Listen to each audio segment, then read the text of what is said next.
Hello बच्चों, let's understand question firstly. देखिए question आपसे क्या बोलना चाहता है। क्वेश्चन में बोला हुआ है which of the following statement is correct. A statement है bromination of toluene occurs faster than benzene. अब देखिए कि स्टेटमेंट को अगर हम कंपेयर करें तो ब्रोमिनेशन टॉल्वीन का करना है और यही ब्रोमिनेशन हमें करना है बेंजीन का। ब्रोमिनेशन का मीनिंग है कि आप attacking electrophile bromonium ion use कर रहे हो। एरोमेटिक इलेक्ट्रोफिलिक सब्स्टिट्यूशन रिएक्शन है जहां पे अगर हम देखें तो CH3 हाइपर कॉन्जुगेशन की वजह से एक प्लस H या फिर इसको हम कह सकते हैं electron releasing power plus M है। Electron density ortho para position पे थोड़ा सा हायर होगा।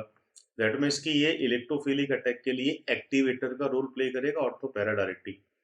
Rate plus R group electron releasing power से बढ़ता है। इसका मतलब जो ए में स्टेटमेंट दिया हुआ है ये करेक्ट हो गया। अब बी स्टेटमेंट देखते हैं, nitration of टॉलिन is faster than of ethyl benzene. तो अब कंपैरिजन किया जा रहा है इलेक्ट्रोफाइलिक अटैक के लिए टॉलिन का इथाइल बेंजीन से। अब देखिए कि अल्काइल ग्रुप में जब ये बेंजीन से डायरेक्टली एसोसिएटेड होते हैं तो हाइपर कॉन्जुगेशन क्रिएट होता है। Hyper conjugation is all about number of alpha hydrogen. इस केस में कितने अल्फा हाइड्रोजन आपके पास है 3। और यहाँ पे इस कार्बन को अगर अल्फा माना जाए तो अल्फा हाइड्रोजन आपके पास कितने हैं 2। तो हम ये कह सकते हैं हाइपर कॉन्जुगेटेड स्ट्रक्चर आपके टॉलिन में ज्यादा बनेंगे because of maximum alpha hydrogen. और इसी वजह से जो इसका प्लस H पावर है या प्लस M पावर है वो भी ज्यादा हो जाएगा। तो ये स्टेटमेंट भी कहीं ना कहीं आपका क्या है, करेक्ट है।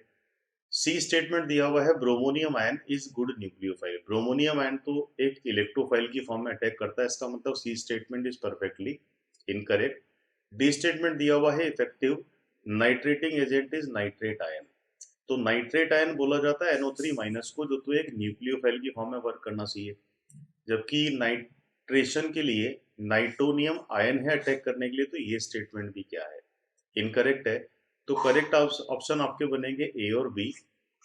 तो I hope you understood this question. All the best.